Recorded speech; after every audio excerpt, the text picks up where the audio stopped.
the community? No, I think what we try and do, and that is a unique feature about Brevard, but our approach is very comparative and analytical. And the way we think about that is this, that if you look at the top 100 SMAs in the country, standard metropolitan statistical areas, which is how you realtors know what that means. But for our audience, it means major population centers. From a congestion standpoint, we're the 99th least congested. Yes. That's why I moved up here. Yes. So what we help people understand is that you can get from tip to bottom in an hour, whereas in some metropolitan areas like Phoenix, you really can't get from Phoenix to Mesa at rush hour in an hour anymore. You certainly can't do 20 miles on the 405 in L.A. in an hour. So it really is travel time, not miles. And then the other thing is when we help locate clients, it's how far you are away from I-95 becomes a factor. Because what we point out to people, okay, so it does take 25 minutes to get from Titusville to north part of Palm Bay, perhaps. But if you are 3 minutes off the exit, that's not much difference than being in Melbourne and then being a 20-minute drive within the city of Melbourne to get there. So we are pretty thorough. It is an issue, but I don't think it hurts us. Oh, that's, exactly. Yeah, it's a neutral. Yeah, not to mention beautiful coastline. Yeah, of Lots course. The of drive it. is much Right. nicer. There you go. Well, that's again when I moved up here. I had one of my jobs in South Florida. I was about 8 miles away, and it was 45 minutes to work every day. I now live 8 miles from my office, and it's 12 minutes every day. I put my car on cruise control, drive up A1A, and I'm at the office, and it's a substantially more pleasant 8 miles. Yeah. I think a lot of that was the way originally the city kind of ended up laying itself out back in the 1900s or the 1800s, because up here in the Space Coast, as opposed to Broward County, where I'm also from, US 1 is very close to the intercoastal, and in some areas it's not wide enough to build anything on. So you've got you don't have that congestion on US 1 like we do in South Florida because of where they laid US 1 out, and various things like that I think play into the reason why we're going to hit that growth factor at some time, because we can't build in some areas. It's always going to stay the same because there's no place to go but up, and a lot of moratoriums are on, so we can't do that. Yeah, we definitely don't have we're very far away from the density of southern Florida. Yeah. And density is really what, creates the traffic jams. Exactly. And then was not much being built out west of 95 because that's, again, our water source and so forth. So we're pretty well... We still have plenty of land. I mean, the availability of land is really not a particularly big issue in Brevard. Wetlands, which is a Florida issue, is an issue right here, and we deal with that as best we can.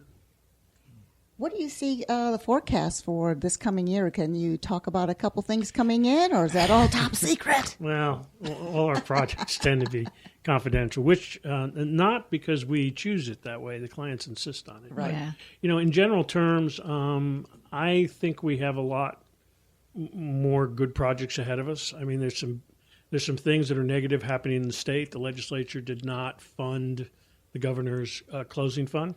The closing fund was a tool that we frequently used on marquee sorts of projects. So that money is not there. It actually transfers the incentive burden to the local community, although the local community could never duplicate what the closing fund did. So we have some functional disadvantages, at least at the moment, but we're pursuing a lot of projects, and it may change the kind of project we can succeed at, but we'll do well. I mean, we get up every day and fight the good fight. So you've got a pretty good staff there. There is about 10 or 12 people working at EDC. I do, business development. We've got about 13 people in the EDC. Highly visible to the community. It's great. We're involved in a lot of things. Business attraction, retention is obviously one of them, but we're involved in policy issues, some training issues, as I mentioned earlier, and we try and take a leadership position on things that we think are important to the county's growth, but we do a very good team at the EDC.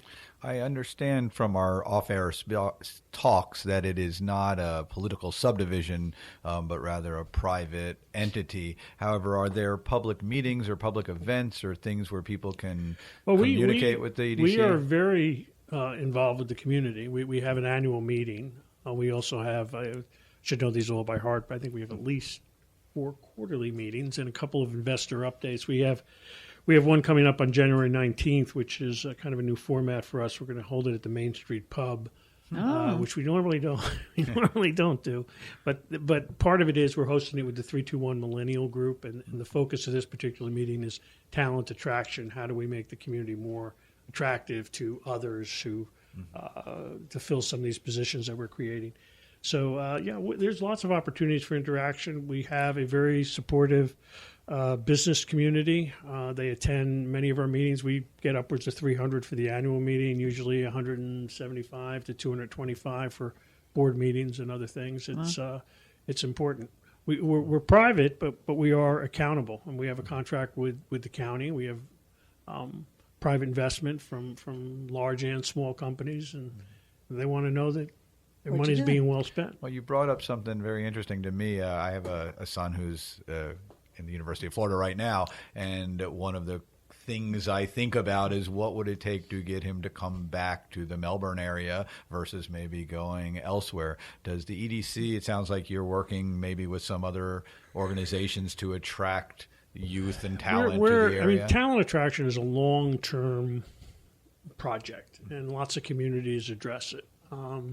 We are not working on anything specific. We're working on lots of little things. We're working with Tourism Development Council to sort of get the message out about the positive things about, this community. We're doing different things to sort of raise the visibility of the community in certain areas, be it on college campuses, and working with employers like Northrop and Lockheed and trying to get them involved in certain recruitment things. Unfortunately, it's not an algebraic equation. You can't say, well, if I do X, Y, and Z, I'll get, this particular outcome. But I think communities that are looking forward realize that when you have a global shortage of technical talent, be it in aerospace or in any of the, the STEM, math and science, that as a community, you have to find ways to keep your young people here and to bring in the talent to this community.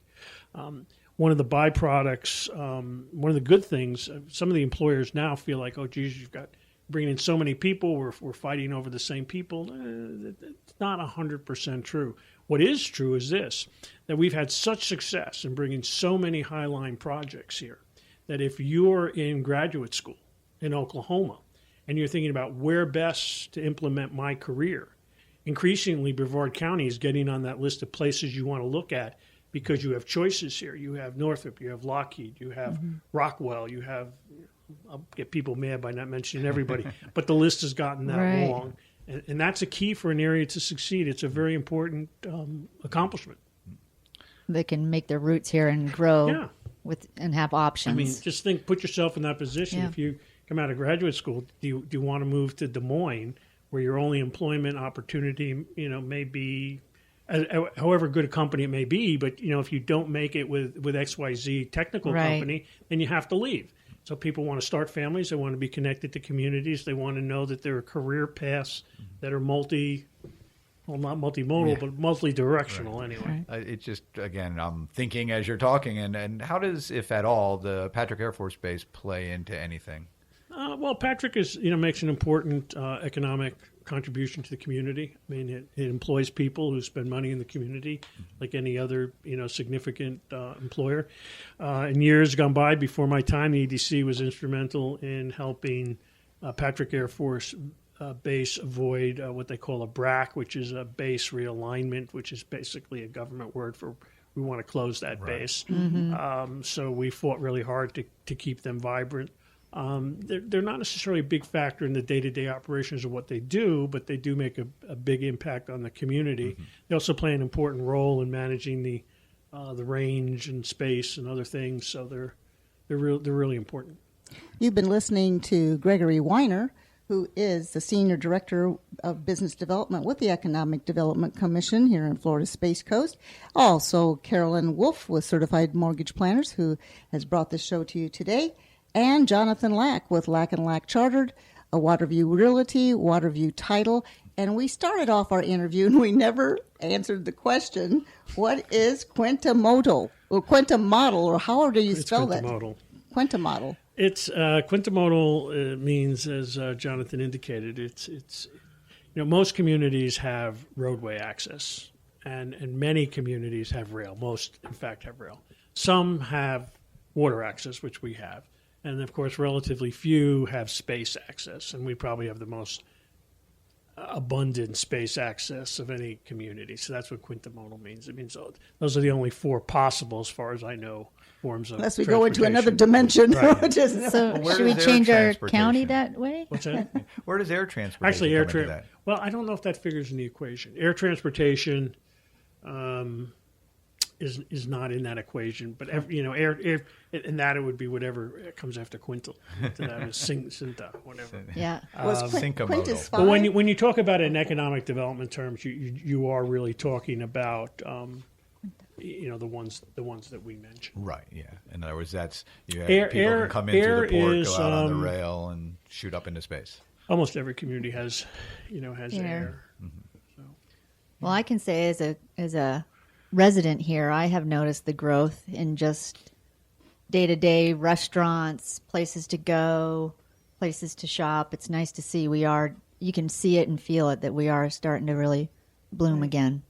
I think so. Seeing a lot of new construction going on. Well, before we get almost ready to close the show, Mr. Weiner, Gregory Weiner, please give out your information that you would like people to contact you, or go to your website, or any information on the EDC. Well, obviously, you can learn more about the EDC at our website, which is www.spacecoastedc.org.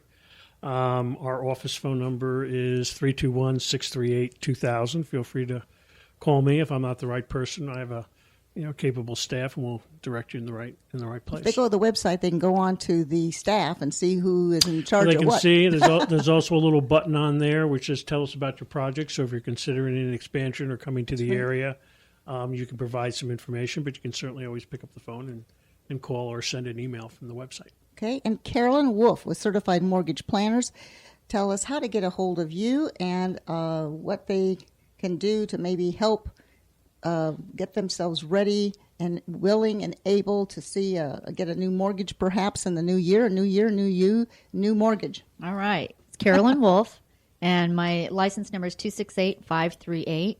The best way to reach me is my cell phone. It's 321-795-9103.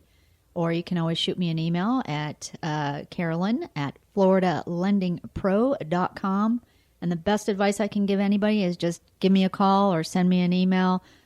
Get started, because it's never a bad idea to kind of see where your financial situation is at least a good 6 months prior to. I think one of the biggest tips you told on a couple shows ago was you're a mortgage broker as opposed to a banker. So if they decide, let me go shop around and see what the best rate is, and if they go to bank A, B, C, D, they're all going to pull their credit history. And after a while, those are dings on their credit. Correct. And their credit scores start going down. With you, they pull the credit one time, and you can shop a dozen mortgage financial institutions, and it's not going to hurt their credit because you're only pulling it once. Correct. And everybody's unique in every way. So there's always, That's exactly right. much broader range of products. And Jonathan, what is your advice today? What advice from Bye. Goodbye. Bye. Well, if you have any questions regarding real estate, transactions of any sort, commercial, residential, you're buying, you're selling, you just have questions about real estate, you can reach me at area code 321-953-5115, or our website is lacklaw.com. That's LACKLAW.com, and I'll be happy to assist any way I can. And next week, we're going to also touch base a little bit on the Florida's Hardest Hit program. So anytime you want to go back and look at our archives, we have lots of things to look at. Please join us on our Facebook page at Your Hometown Solutions. And don't forget to request your free magazine, Extra Equity, at our website, yourhometownsolutions.com. We're here to advise, help, and so until next time, we're your Hometown Solutions team reminding you there's no place like home.